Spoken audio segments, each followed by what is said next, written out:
Le secret sous la mer. Clara avait 21 ans et adorait la mer. Depuis son enfance, elle rêvait de voir le monde sous l'eau. Cet été, elle est partie sur une petite île avec son frère Lucas. L'île avait des plages blanches, de grands rochers et une eau très bleue. Près du port, il y avait un petit centre de plongée. Clara avait déjà fait quelques plongées faciles. Mais aujourd'hui, elle allait faire sa première longue plongée dans la mer. Le moniteur s'appelait Julien. Il connaissait très bien les eaux autour de l'île. Il a préparé l'équipement avec Clara et Lucas. Aujourd'hui, nous allons voir le récif bleu, a dit Julien. Il y a beaucoup de poissons, des coraux et même une vieille épave. Clara était très excitée. Elle a mis sa combinaison, son masque et ses palmes. Puis elle a vérifié sa bouteille d'air avec Julien. Ils sont montés dans un petit bateau. Le soleil brillait et la mer était calme. Après 20 minutes, Julien a arrêté le bateau. Sous eux, l'eau était si claire qu'ils pouvaient voir les rochers. Clara pouvait déjà voir de petits poissons près de la surface. Restez près de moi, a dit Julien.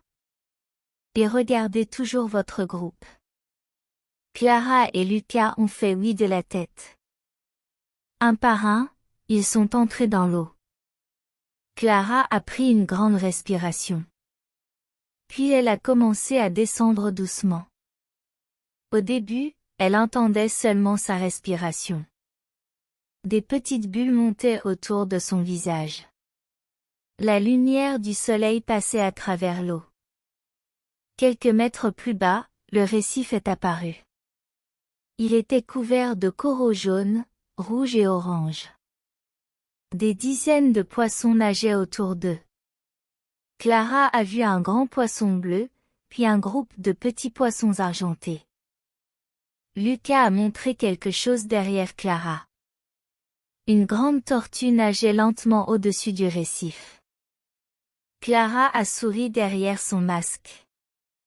Pendant quelques secondes, la tortue a nagé juste à côté d'elle. Puis Julien a fait signe au groupe de le suivre. Ils ont quitté le récif et ont nagé vers une zone plus profonde. Au loin, Clara a vu une grande forme sombre sur le sable. Peu à peu, elle a compris ce que c'était. C'était une vieille épave.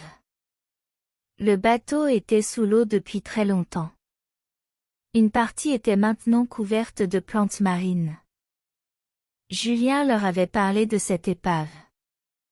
Elle appartenait à un petit bateau qui avait disparu presque 80 ans plus tôt. Clara et Lucas ont nagé autour du bateau. Ils ne sont pas entrés à l'intérieur. Ils regardaient seulement par les ouvertures. Près de l'arrière du bateau, Clara a vu quelque chose briller dans le sable. Elle s'est approchée doucement. C'était une petite plaque en métal. Une partie était sous le sable. Clara a montré l'objet à Julien. Julien a regardé la plaque, puis l'épave. Il semblait surpris. Il a fait signe à Clara de ne pas la toucher. Mais soudain, Clara a vu autre chose.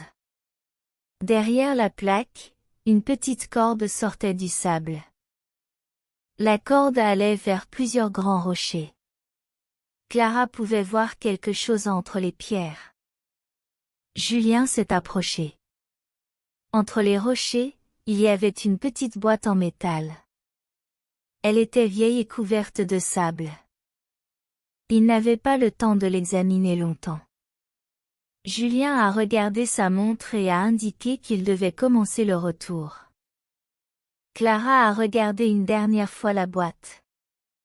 Elle voulait savoir ce qu'il y avait à l'intérieur. Puis elle a suivi le groupe. Quelques minutes plus tard, le courant est devenu plus fort. Les plantes sous l'eau bougeaient rapidement. Julien a fait signe à Clara et Lucas de rester près de lui. Ils ont commencé à nager vers le récif. Soudain, Clara a senti le courant la pousser sur le côté. Elle a essayé de revenir vers Lucas. Mais un grand rocher était maintenant entre eux.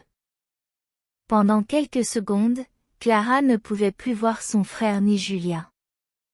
Son cœur a commencé à battre plus vite. Elle savait qu'elle devait rester calme. Elle s'est arrêtée près du rocher. Clara a regardé autour d'elle. Elle a vu leur bulle de l'autre côté du rocher. Elle a commencé à nager lentement vers elle. Puis elle a entendu un bruit étrange. Quelque chose frappait doucement contre du métal. Clara a regardé vers le fond. Une petite chaîne bougeait avec le courant. Elle était attachée à un objet sous le sable. Elle a vu aussi un morceau de bois avec des lettres. Les lettres étaient difficiles à lire, mais Clara pouvait voir un nom. Le nom était Étoile de mer. Clara s'est souvenue de quelque chose que Julien avait dit sur le bateau. C'était le nom de l'ancienne épave. Mais Clara était maintenant assez loin du bateau. Pourquoi cette pièce était-elle ici? Julien est apparu derrière le rocher. Il avait retrouvé Clara. Lucas nageait juste derrière lui. Clara leur a montré le morceau de bois. Julien l'a regardé avec attention. Puis il a montré le fond devant eux. Sous une couche de sable, ils pouvaient voir plusieurs morceaux de métal. Il y avait peut-être une autre partie de l'épave ici. Mais Julien leur a fait signe de continuer. Ils pourraient revenir un autre jour avec plus de temps. Le groupe est retourné vers le récif. Peu à peu, le courant est devenu plus faible. Clara a vu la grande tortue une seconde fois. Cette fois, elle nageait près d'un grand rocher. Puis Clara a remarqué quelque chose d'étrange. Une corde était autour d'une des pattes de la tortue. La tortue essayait de nager, mais la corde était attachée à un vieux morceau de bois. Clara a rapidement montré la tortue à Julien. Il s'est approché avec précaution. Julien avait un petit outil dans son équipement. Il a doucement coupé la corde pendant que Clara restait près de lui. La tortue est restée immobile pendant quelques secondes. Puis elle a commencé à nager librement. Clara et Lucas l'ont regardé partir dans l'eau bleue. Pour Clara, c'était le meilleur moment de toute la plongée.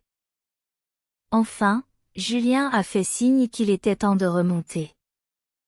Ils sont revenus doucement vers la surface. Quand Clara est sortie de l'eau, elle a retiré son masque et a pris une grande respiration. Lucas riait déjà dans le bateau. Alors, a demandé Julien. C'était assez aventureux pour ta première grande plongée?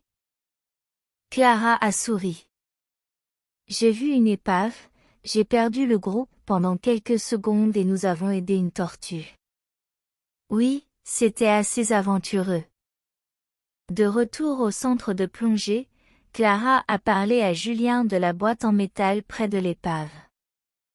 Julien a sorti un vieux livre sur l'histoire de l'île. Il a trouvé une photo de l'étoile de mer. Sur la photo, un homme se tenait sur le bateau avec une petite boîte en métal dans les mains. Sous la photo, il y avait une phrase: « Le capitaine gardait toujours ses cartes dans une boîte près de lui. » Clara a regardé Julien.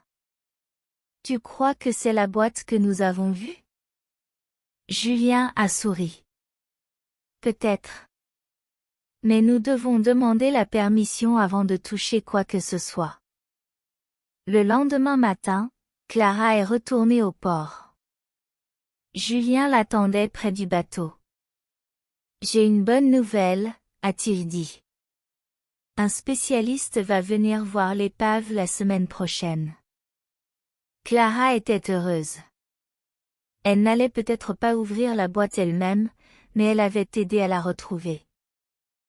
Avant de quitter l'île, Clara est retournée une dernière fois sur la plage. Elle a regardé la mer. Quelque part sous l'eau se trouvait une vieille épave, une boîte oubliée et peut-être encore beaucoup d'autres secrets. Clara savait déjà une chose. Ce ne serait certainement pas sa dernière aventure sous la mer. If you enjoyed this story and want more French listening practice at the A1 level, continue learning with my French audiobooks. Enjoy clear, engaging stories designed for learners like you, wherever and whenever you want to practice. Click the link in the description to choose your next audiobook and keep improving your French.